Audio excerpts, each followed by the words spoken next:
అందరికీ నమస్తే. నేను మీ శీలం వెంకటేశ్వర్లు, జాతీయ చేతి వృత్తుల ఐక్య వేదిక పార్టీ రాష్ట్ర అధ్యక్షుడిని. నా పేరు శీలం వెంకటేశ్వర్లు.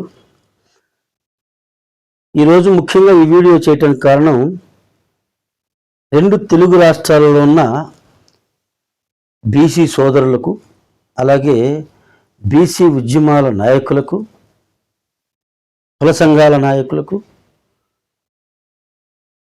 బడుగు బలహీన వర్గాలకు అందరికీ కొన్ని విషయాలను చెప్పదలుచుకున్నాను. ముఖ్యంగా నెంబర్ 1, స్వాతంత్రం వచ్చి దేశానికి 79 సంవత్సరాలు. ఈ 79 సంవత్సరాలలో 85% పైగా ఉన్న ఈ రెండు తెలుగు రాష్ట్రాలలో 86% ఉన్న బీసీలకు ఒరిగిందేమిటి, బీసీలు అనుభవించిందేమిటి, బీసీలకు జరిగిన న్యాయం ఏమిటి అని మనం ప్రశ్నించుకుంటే శూన్యం, ఏమీ కనపడదు. 8 దశాబ్దాలుగా మనం బీసీలుగా ఊడిగం చేయటం తప్ప అగ్ర కులాల వారికి, అగ్రకుల ఆధిపత్య ఓసీ కులాల చేతుల్లో ఉన్న పార్టీలకి, ఆ పార్టీలలో ఉన్న నాయకులకి మనం సేవ చేయటమా, ఊడిగం చేయటమా, ఏదైనా అనుకోవచ్చు, చేయటం తప్ప మనం సాధించిన ఘనత ఏమిటి, బీసీలకు ఏం న్యాయం చేయగలిగాం? నాయకులు ఆలోచించాలి, ప్రజలు కూడా ఆలోచించాలి. బీసీ సోదరులు, బీసీ ప్రజలు, చైతన్యవంతమైనటువంటి విద్యార్థి లోకం అందరూ ఆలోచించాలి. ఎందుకంటే 8 దశాబ్దాలు అవుతుంది స్వతంత్రం వచ్చి. ఈ 8 దశాబ్దాలలో 2-3 కులాలు మాత్రమే పరిపాలించాయి. ఉద్యోగాలలో, ఉపాధిలో, అవకాశాలలో, రాజకీయ పదవుల్లో, డిపార్ట్మెంట్లుగా, అన్ని వ్యవస్థల్లో, ఆఖరికి 4 వ్యవస్థలుంటే 3 వ్యవస్థలు ఎటు కొలాప్స్ అయిపోయి అన్నిట్లో అన్ని ఈ అగ్రకులాలు చేరిపోయి, ఆఖరికి జ్యుడిషియరీ వ్యవస్థ అంటే లాయర్లు కానీ అంతా వాళ్ళు రికమెండ్ చేసిన, అధికారంలో ఉన్న వాళ్ళు రికమెండ్ చేసిన వాళ్ళే లాయర్లు అవుతారు, వాళ్ళే సీనియర్ లాయర్లు అవుతారు, వాళ్ళే ప్రభుత్వ లాయర్లు అవుతారు, వాళ్ళే జడ్జీలు అవుతారు.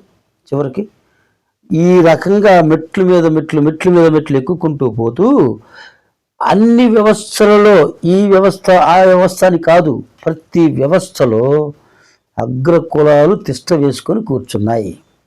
ఇప్పుడు మనకు న్యాయం ఎలా జరుగుతుంది? గత 2-3 నెలలుగా తెలంగాణలో రేవంత్ రెడ్డి వచ్చి, ఆయన అగ్రకులస్తుడయ్యండి, నేను బీసీలకు 42% ఇస్తా అంటాడు. ఆయన ఎవరు ఇవ్వడానికి 42%? అసలు ఆయన సాధ్యపడిద్దా? 100 సంవత్సరాల చరిత్ర ఉన్న కాంగ్రెస్ పార్టీకి ఒక జీవో ఇచ్చేసి 42% రిజర్వేషన్ ఇచ్చేస్తామని గవర్నర్కి పంపించి, కేంద్రానికి పంపిస్తే చేతులు దులిపేసుకుంటే అయిపోద్దా? దాని ప్రాసెస్ ఏమిటి? ఇందిరా సహాని కేసులో 9 మంది జడ్జీలున్న అప్పట్లో వేసిన కేసు, ఆ కేసులో బీసీలకు ఎక్కడా 50% మించకూడదని చెప్పరా ఆ కేసు కూడా. కానీ కొన్ని అడ్డంకులు అయితే ఉన్నాయి. కోర్టులు, సుప్రీంకోర్టు నిర్ణయాన్ని కింది కోర్టులు ఉల్లంఘించవు, ఇది వాస్తవం. ఆ 9 మంది జడ్జీలప్పుడు ఇందిరా సహాని కేసులో కూడా ఒకరిద్దరు జడ్జి గారు వారి అభిప్రాయాలను మాత్రమే కోడ్ చేశారు తప్ప జడ్జిమెంట్ కాదు. పైగా ఏ చట్టసభల్లో, ఏ రాజ్యాంగంలో, ఏ కోర్టులో కూడా బీసీలకు ఇంతవరకు అసలు రిజర్వేషన్లు ఇవ్వడానికి లేదు అని ఎక్కడ చెప్పలేదు. అయినా సరే ఆ వంకలు ఈ వంకలో పెడుతూ బీసీలకి రిజర్వేషన్లు ఇవ్వడం కుదరదు, 50% మించకూడదు అనుకుంటూ పాట పాడుతూ వచ్చారు గత 2 దశాబ్దాలుగా. తర్వాత ఇప్పుడేమైంది అన్నీ తెలిసి కూడా మరి ఈ అర్థం పర్థం లేని జీవోలు ఇచ్చి రేవంత్ రెడ్డి గారు, కాంగ్రెస్ పార్టీ తెలంగాణ ప్రజలను ఎందుకు మోసం చేయాలని చూస్తుంది? దానికి మళ్ళీ బీఆర్ఎస్, బీజేపీ ఎందుకు వంత పాడుతున్నాయంటే బీసీలను మోసం చేయడానికి. ఇప్పుడు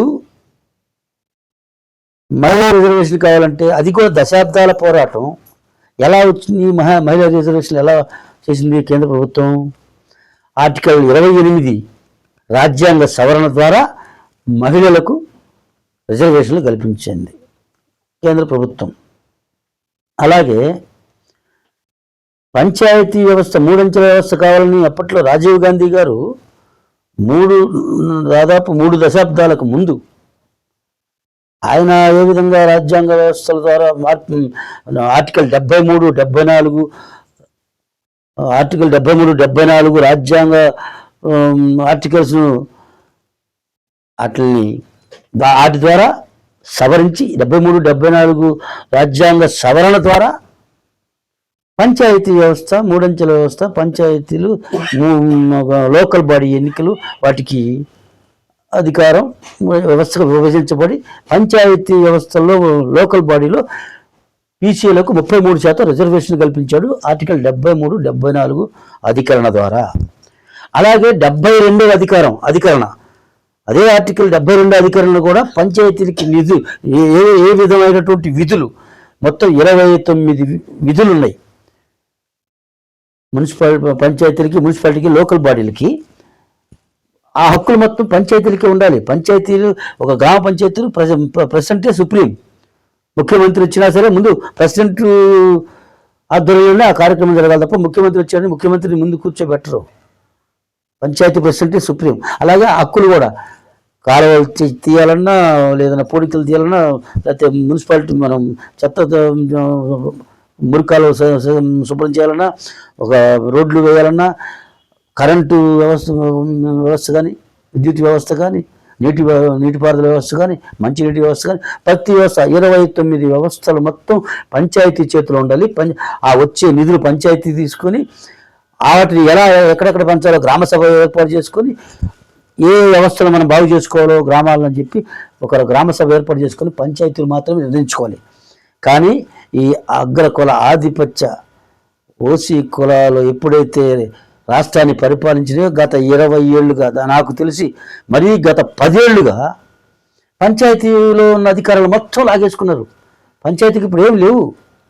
మరీ గత ప్రభుత్వం అయితే వాలంటీర్ వ్యవస్థను కూడా పెట్టి పంచాయతీ ప్రెసిడెంట్ని కానీ నెంబర్లు కానీ లెక్కలు చేయటమే కాదు, ఎమ్మెల్యేలకు కూడా విలువ లేకుండా ఒక 5,000 జీతం ఇచ్చి వాలంటీర్ని పెట్టి వాలంటీర్ సంతకం చెల్లిద్దు కానీ ఎమ్మెల్యే సంతకం చెల్లదు, ప్రెసిడెంట్ సంతకం చెల్లదు, ప్రెసిడెంట్ పనికిరాడు, ఓట్లేసి గెలిపించుకున్న నెంబర్లు, కౌన్సిలర్లు ఎవరు పనికిరారు. అలా వ్యవస్థను నిర్వీర్యం చేసి అధికారాలు మొత్తం రాష్ట్ర ప్రభుత్వాలు లాక్కున్నాయి. ఇది చాలా దుర్మార్గం. ఖచ్చితంగా వీటి కోసం ప్రత్యేకంగా మనం పంచాయతీ వ్యవస్థలను మాత్రం ప్రక్షాళన చేయడం కోసం, మళ్ళీ గతంలో వైభవం తీసుకురావడం కోసం పంచాయతీ వ్యవస్థలో అధికారాలను మొత్తం పంచాయతీలకు బదలాయించాలని ఒక ఉద్యమం చేయాలి. అది పక్కన పెడదాం. ఇప్పుడు ఈ రిజర్వేషన్ల విషయంలో కూడా అలాగే పంచాయతీ వ్యవస్థ వచ్చింది. బీసీలకు లోకల్ బాడీ ఎన్నికల్లో మనకి ఆర్టికల్ 73, 74 రాజ్యాంగ చట్ట సవరణ ద్వారా కేంద్ర ప్రభుత్వం ద్వారానే మనకు వచ్చింది ఆ 33% రిజర్వేషను. అది కూడా లేకుండా గత ప్రభుత్వం 22%తో పంచాయతీ ఎన్నికలు జరిపించింది. అందుకే ఆ పార్టీ గత ప్రభుత్వం మూల్యం చెల్లించుకొని ఇవాళ 11 సీట్లకు పరిమితమై ప్రజా ఆదరణ కోల్పోయి ఇంట్లో కూర్చున్నారు. ఇప్పుడు కూటమి ప్రభుత్వం కానీ బీజేపీ కానీ ఏం చేయాలి? ఇప్పుడు బీజేపీ, బీఆర్ఎస్, కాంగ్రెసే కాదు, ఇక్కడ తెలుగుదేశం, జనసేన ఇక్కడ కూడా ఉన్నాయి కదా బీజేపీ, 3 పార్టీలు. అలాగే వైఎస్ఆర్సీపీ ఉంది కదా. అసలు వైఎస్ఆర్సీపీ ఎందుకు అడగదు నాకు అర్థం కావట్లా. ఇప్పుడు పంచాయతీ వ్యవస్థ గురించి పక్కన పెడదాం. ముందు అసలు ఇప్పుడు రేపు లోకల్ బాడీ ఎన్నికలు రాబోతున్నాయి. అసలు బీసీలకి రిజర్వేషన్లు కల్పించాలి. కులగణన తెలంగాణ పక్క రాష్ట్రం చేసింది కదా, మీరు ఎందుకు చేయరు? బీసీ కులగణన జరపాలని చెప్పి ప్రతిపక్షం మాట్లాడదు. విచిత్రం. ఈ రాష్ట్రం, తెలుగు రాష్ట్రం, ముఖ్యంగా ఆంధ్రప్రదేశ్ రాష్ట్ర దౌర్భాగ్యం. ప్రతిపక్షం కూడా ఈ రకంగా అనవసరమైన విషయాలను నెత్తికెత్తుకుంటుంది కానీ అవసరమైన విషయాలను మాత్రం నెత్తికెత్తుకు, బీసీలకు సంబంధించిన విషయాలు అసలు పట్టించుకోదు. కారణం ఏంటో తెలియదు. బీసీల ఓట్లు వాళ్ళకు వద్దనేమో.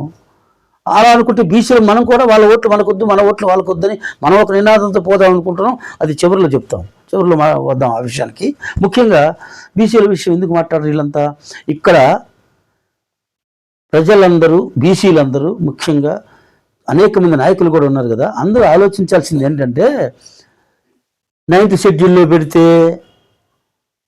రిజర్వేషన్లు వస్తాయని ఒక పెద్ద మనిషి అంటాడు, ఒక పార్టీ అంటది. లేదు జీవో ఇస్తేనే అయిపోద్ది. గవర్నర్ దగ్గర పంపించారు, గవర్నర్ పంపలేదు కాబట్టి జీవో ఇచ్చేసాం, మేము ఎన్నికలు జరుపుతాం, 42% రిజర్వేషన్ ఇస్తాం. 56.5% ఉన్నారంట తెలంగాణలో, కానీ 42% ఇస్తారంట. అదేంటి మరి? ఓసీలు 10% ఉన్న వాళ్ళకి 10% ఎందుకు ఇచ్చారు తెలంగాణలో? తెలంగాణలో 10 నుంచి 12% ఉంది ఓసీలు. ఆంధ్రప్రదేశ్లో 14% ఉన్నారు.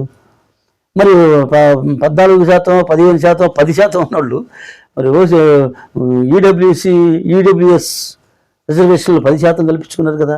మరి బీసీలకి 60% ఉంటే 42% ఏమిటి ఉంది తెలియదు. ఓకే, 42% అది సాధ్యం అవుద్దని తెలియదా? సాధ్యం అవుద్దా కాదో ఆలోచించొద్దా? సాధ్యం అవుద్దా? ఈ రకంగా అయితే ఎలా అవుద్ది? దానికి ఒక ప్రొసీజర్ ఉంది కదా. గత అనుభవాలు మన కళ్ళ ముందు ఉన్నాయి కదా. నా ఫండమెంటల్ క్వశ్చన్ ఏంటంటే, ఈ రాజకీయ పార్టీలకి, ఈ నాయకులకి, అందరికీ అసలు గతంలో 4-5 ఉదాహరణలు ఉన్నాయి కదా. మహిళా బిల్లు ఏ రకంగా వచ్చింది? రాజ్యాంగ సవరణ ద్వారానే వచ్చింది. బీసీలకు 33% రిజర్వేషన్ ఎలా వచ్చింది? 73-74 రాజ్యాంగ చట్ట సవరణ ద్వారానే వచ్చింది. తర్వాత 2019 ఈ మధ్య కాలంలో మోడీ గారు ఇచ్చిన ఈ యొక్క ఈడబ్ల్యూఎస్ రిజర్వేషన్లు, ఓసీ అగ్రకులాల్లో ఉన్న పేదవాళ్ళకి ఇచ్చిన రిజర్వేషన్లు ఏ రకంగా వచ్చాయి? ఆర్టికల్ 103 రాజ్యాంగ సవరణ ద్వారా, చట్ట సవరణ ద్వారానే వచ్చింది. అవి ఏమీ కొట్టేది కదా. బీసీలకి కదా అసలు రిజర్వేషన్లు 50% మించకూడదు అని గత 10 ఏళ్ళుగా పాట పాడుతున్నారు కదా. మరి 4 ఏళ్ల క్రితం, 5 ఏళ్ల క్రితమే కదా మోడీ గారు ఈడబ్ల్యూఎస్ రిజర్వేషన్లు 10% కల్పించారు కదా చట్ట సవరణ ద్వారా. అప్పుడే 50% ఉన్న సీలింగ్ ఏదో మీరందరూ చెప్తున్న 50% మించకూడదు అనేది పట్టాపంచలు అయిపోయింది కదా. అది అసలు 50% అనేది లేదు కదా, ఇంకా 60% అయిపోయి దాటిపోయిందిగా. 10% కలుపుకుంటే ఇప్పుడు అది రిజర్వేషన్లు కాదా? అవి ఈడబ్ల్యూసీ రిజర్వేషన్లే కదా కేంద్ర ప్రభుత్వం కల్పించింది. అన్ని రాష్ట్రాలు అమలవుతుంది కదా. అనేక రాష్ట్రాల్లో తక్కువ మంది జనాభా ఉన్న ఓసీలకి 10% రిజర్వేషన్లు కల్పించారు. ఉత్తర భారతదేశంలో ఒక్కొక్క రాష్ట్రంలో 5%, 3%, 2% కూడా ఉన్నారు ఓసీలు. అయినా అక్కడ 10% రిజర్వేషన్లు. కానీ బీసీలకు రిజర్వేషన్లు కల్పించడానికి ఈ ప్రభుత్వాలకి, పాలక వర్గాలకి ఎందుకు మరి అంత కక్ష బీసీల మీద నాకు అర్థం కాదు. ఓట్లు మావి 85% ఈ రాష్ట్రంలో, ఈ రాష్ట్రం కానీ దేశంలో కానీ బీసీలు, ఓబీసీలు ప్లస్ ఎస్సీ ఎస్టీలు కలుపుకుంటే 90% దాకా ఉంటారు. దాదాపుగా 85 నుంచి 90% ఓట్లన్నీ మావే కదా. మీకు ఓట్లు ఎక్కడున్నాయి? అచ్చంగా మీ కులం వరకే మీరు వేసుకుంటే ఓట్లు, ఆ అగ్ర కులాల ఓట్లు వేస్తే మీకు పట్టుమని 4 సీట్లు వస్తాయా? ఎమ్మెల్యేలు కానీ, ఎంపీలు కానీ. మేమందరం ఓట్లు ఇస్తేనే కదా మీరు గద్దెనెక్కి కూర్చుంది. కానీ మాకు ఉపయోగపడకుండా, మాకు రాజ్యాంగ పరంగా, చట్టపరంగా మాకు రిజర్వేషన్లు కల్పించకుండా ఎంతకాలం బీసీలని అనగదొక్కుతారు? ఎంతకాలం ఈ బీసీలను మీ చెప్పు చేతల్లో ఉంచుకుంటారు? అందుకే బీసీలలో చైతన్యం, ఆల్రెడీ చైతన్యం వచ్చింది, రాలేదనుకోవద్దు, వచ్చింది. కానీ సమయం కోసం వేచి ఉన్నారు. ఏ మార్గంలో నడవాలా అని ఆలోచిస్తుంది బీసీ సమాజం. ఇప్పుడు ఒకటి కేంద్ర ప్రభుత్వం తలుచుకుంటే, ముఖ్యంగా మన తెలుగు రాష్ట్రాలు రెండింటిలో కూడా అక్కడ బీజేపీ అధికారంలోకి రావాలని కోరుకుంటుంది కదా. తెలంగాణలో ఇక్కడ కూడా కలిసి అధికారంలో ఆల్రెడీ ఉంది కదా. ఈ 2 తెలుగు రాష్ట్రాలకి దాదాపుగా 65% పైగా ఉన్న బీసీలకు రిజర్వేషన్లు, చట్టసభలో రిజర్వేషన్లు కల్పించడానికి మీకు వచ్చిన ఇబ్బంది ఏంటి? ఓసీల్లో ఉన్న పేదవాళ్లకు 10% రిజర్వేషన్ కల్పించిన మీరు